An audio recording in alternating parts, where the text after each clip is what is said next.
Hi, Internet.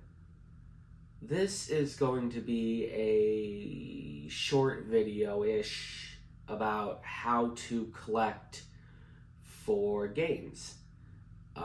Now, if you're already a collector, none of this means anything to you. You can go off and watch a different video.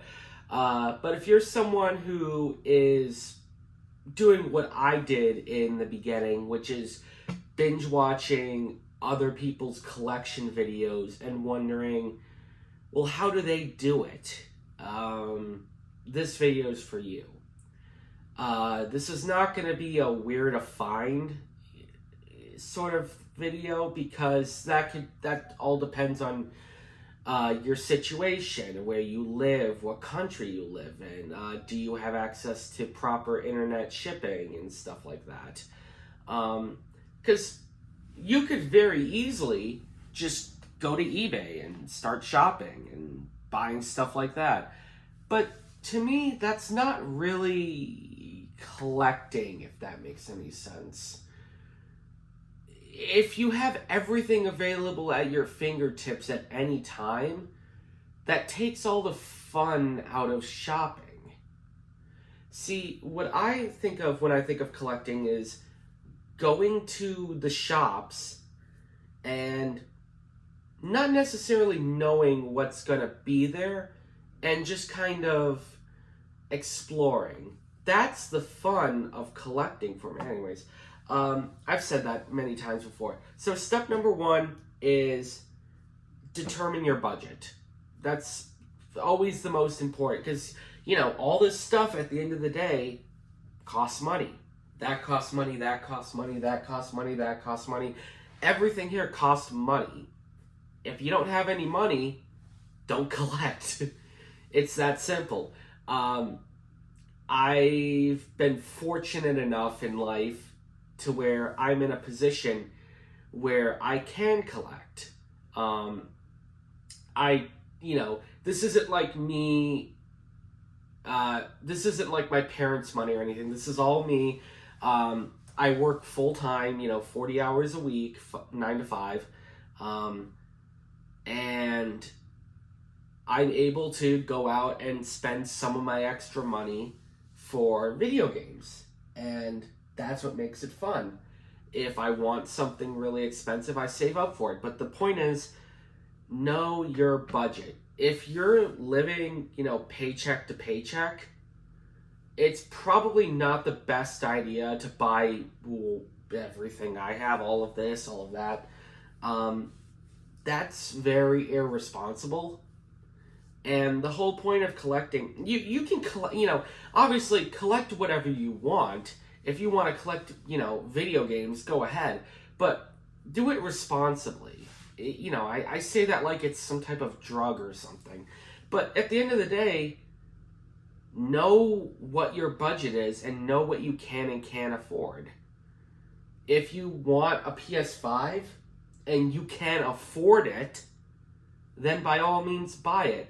But if you want a PS5 and you buy it and you're struggling to eat for the next week until you get your next paycheck, that's irresponsible.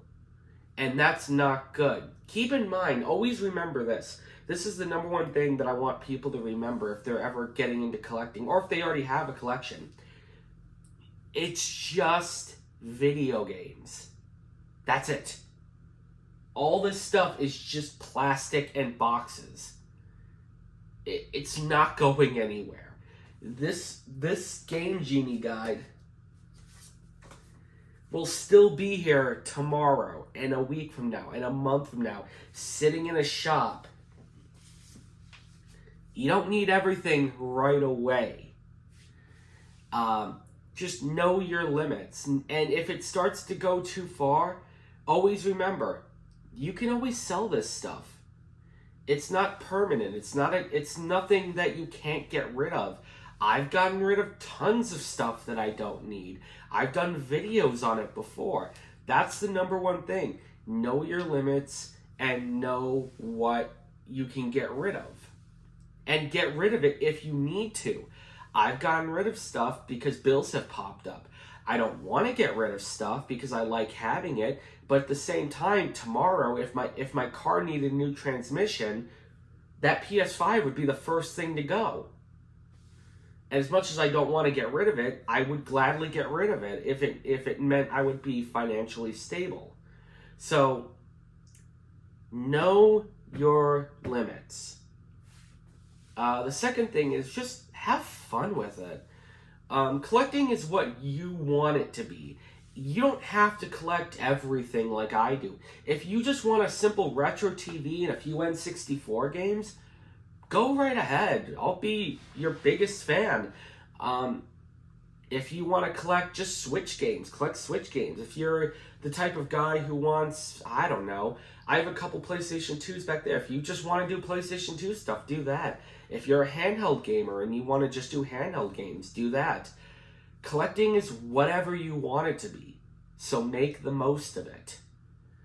And just have fun with it. Go out, explore new shops, go into pawn shops, go into, if you live in the Midwest like I do, we have this store called Disc Replay everywhere. Go to those. They're a bit overpriced, but, you know, make friends with the shop owners. They can hook you up with great deals. Just, you know, have fun and explore with it. And I'd say the most important thing is the third thing. Don't go overboard, like I have. Know when to collect. Know if you're just collecting just to collect, or if you're collecting because you want something, or it has value, or it has meaning. If you're just buying games to buy games, that's not collecting, that's hoarding. And collection without curation, collection without curation is hoarding. That's a quote I heard a very long time ago, and I take it to heart. If you're not constantly cycling through things to me, then, you know, provided you're not up to here in trash and stuff like that, but, you know, get rid of some stuff sometimes. I do purges of my game stuff every 6 months. Where I just go through, I'm like, okay, do I really need this? No, get rid of it. Do I really need this? Yes, okay. And I always go back to the whole thing, like, if I really wanted it, I could just buy it again.